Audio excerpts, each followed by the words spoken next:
What is up, my fellow gamers out there? Have you heard about Crimson Gem Saga?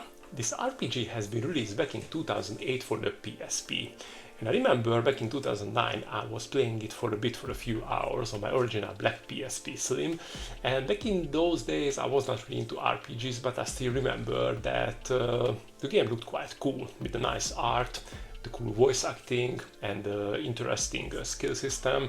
And for a reason I don't know, I kept ignoring this game despite I played a lot of RPGs back then. And lately I was checking my backlog and I was saying that okay, now it is time, 17 years later, let's check out Crimson Gem Saga. Well, how it went? Well, my memories were right. The game is quite cool. The graphics are really nice, the characters are very interesting and the interaction between them is very cool. The characters are lovable, they are mocking each other, teasing each other. The humor is also very good in the game. So I was quite hooked in the game, and I was quite enjoying it. And after 12 hours reaching the second chapter, I stopped playing it. Yes, that's right, I stopped playing it despite all these things. Why? Because it's a damn, I nearly dropped the F-bomb, it's a grind fest. Yes, it's a horrible damn grind fest, and I'm not talking about those grinding when you have to grind a bit to get a better gear, or before a boss fight you have to level up a bit. No, you just have to keep grinding, and it completely breaks the momentum. This is what I absolutely hate. So yes, this game is a complete write-off. I wouldn't say it's a complete write-off, but it's definitely not for me. But let's not jump into conclusions.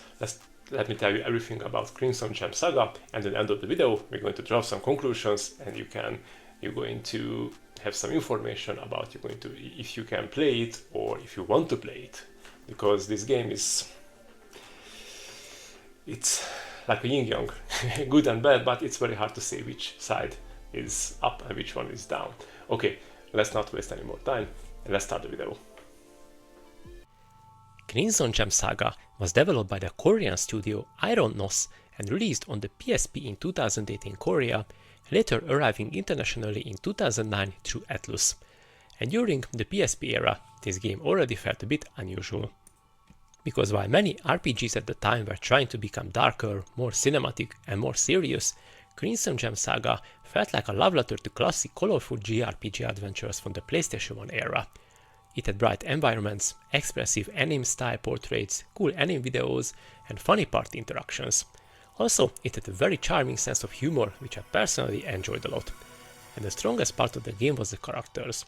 The party members constantly joke around, tease each other, argue, and actually feel connected in a believable way, which is surprisingly rare in most RPGs. Because a lot of games have party members, but these guys here actually feel like people traveling together. And honestly, that's what kept me playing for as long as I did. Surprisingly for a PSP RPG from 2008, the game actually includes a lot of quality of life features that I genuinely appreciated. You can save anytime, anywhere, despite the PSP had a sleep mode. And every time you level up, all your HP and mana are completely restored, which keeps the pacing smooth. The quest log is also surprisingly detailed. It could easily tell you what you should do, where you should go, and what your current objective is. And after suffering through cryptic old-school RPGs where NPCs give vague directions like "the answer lies where water meets wind," I appreciated this very much. And thankfully there are no random encounters, which I generally don't mind if they are kept within normal limits. Here you can see enemies directly on the map, and if you carefully approach them, you can actually ambush them for a free attack advantage at the beginning of the battle. However, if they get you first, they will hit your party first. And I've noticed something here that the game does something incredibly weird. Every enemy on the overworld looks the same, at least in those 12 hours where I stopped playing. Every time you bump into an enemy, you see the same blue, generic, orcish looking monster wandering around, and when the actual battle starts, and it can be anything, a mosquito, a random beast, an orc, or something completely different. And after 12 hours, I genuinely started wondering, did the developer just give up making unique enemy map models, or what? Because visually, enemy exploration becomes very repetitive. I know that there are quite a few types of enemies, but at least some kind of variety would be nice. You know what? Ditch the generic orc thing and place a purple storm or a sword icon on the map, or I don't know. And I know that's going to be a combat. Now mechanically the combat system itself is actually pretty solid. The combat is a generic turn-based combat. If you played any turn-based RPGs before, you are going to know what to expect.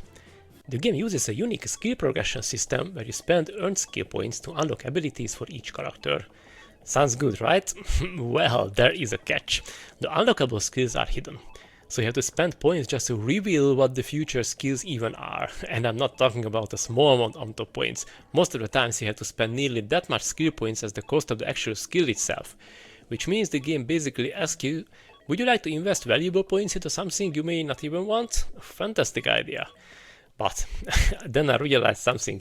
The game probably doesn't care because it expects you to grind endlessly anyway. So eventually you have skill points coming out of your ears, and that is where my relationship with this game started collapsing or turned into a love-hate relationship. Alright, let's talk about the damn grinding.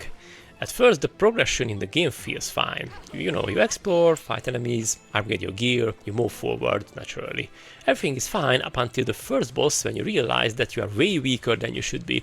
So you start to grind to level up, be stronger, and finally you beat the boss. But from here, the game transforms into an endless cycle of grinding for money, grinding for buying beer, grinding levels, and you barely defeating a boss, you enter a new area, realizing your gear is outdated again, and repeating the entire process endlessly. And eventually I reached the point when I just sat there thinking, no, screw this is not challenge anymore, this is overtime work. Okay, I don't mind some grinding in RPGs, like grinding for money to buy a cool weapon, fine. Training a little bit before a difficult boss, also fine. But Crimson Gem Saga crossed that line hard. It constantly feels like the game is artificially slowing your progress down just to extend the playtime. And that completely killed my momentum. Which is a shame because I genuinely like this game. I like the characters, the humor, the atmosphere. I actually wanted to see where the story would go. But eventually the grinding became stronger than my curiosity, and to make things even worse, the story reportedly ends somewhat open-ended, clearly setting up for a sequel that never happened. So after all that grinding, you don't even get a fully complete narrative payoff. And here, I'm sorry to say, but fuck that. And then there is the dungeon design, or more specifically the complete lack of dungeon maps, which feels like a crime against the player. The game has maps for the towns, the overworld, exploration areas, but suddenly inside large multi-level dungeons, nothing, absolutely nothing. And yes, I know older RPGs often had no maps either, but this is an 8-bit NES RPG from 1987. This is a PSP game from 2008. And some of those dungeons become long and confusing. So instead of feeling adventurous, I often just felt lost and annoyed. I'm not gonna explore 3 levels without map, especially when there are switches which are opening something somewhere, and constant grinding. No thanks. Now, to be fair, the story itself starts in a refreshing way. It doesn't immediately begin with young village boy chosen to save the universe, and I appreciated that. But eventually, once the main narrative reveals itself, you realize that, yes, I heard this JRPG plot before, which isn't necessarily terrible if you played a lot of RPGs. Let's be honest, coming up with a really unique plot is not easy. So the story combined with the grinding fatigue, it made it harder for me to stay invested long term. Still, I genuinely think the characters carry this game hard. The conversations are funny, the voice acting is very good, and the chemistry between the party members gives the adventure a warmth that many bigger RPGs completely fail to achieve.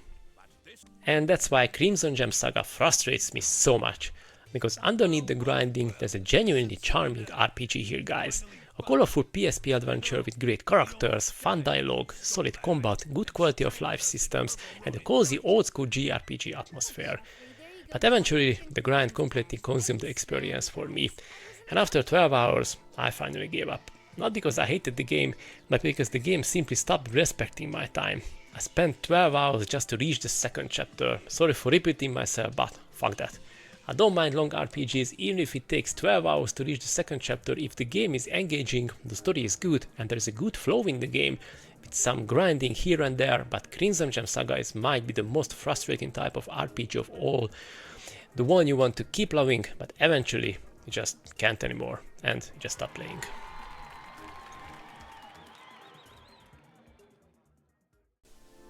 So, should you play Crimson Gem Saga on the PSP?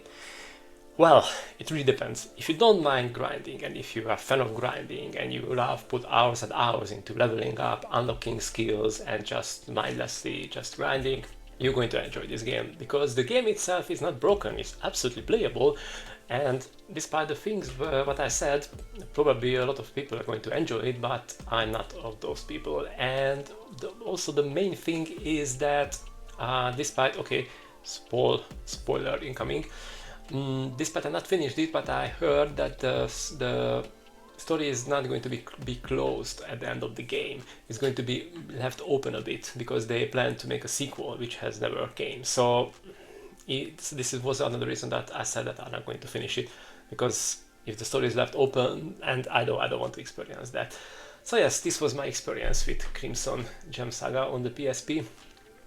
It's not broken, it's playable, it's just a damn grind fest, and I have so many games to play on my backlog, and I don't want to waste my time for with grinding. And the problem is, as I said in the review, that grinding for me, it breaks the momentum in the game, the flow of the game, and it's just and the bit of grinding is okay, but when you just literally had to grind for hours just to make yourself and the party stronger to defeat the final boss, and after you just don't care about the story anymore, because you spend hours with the same enemy, just no, that's not for me.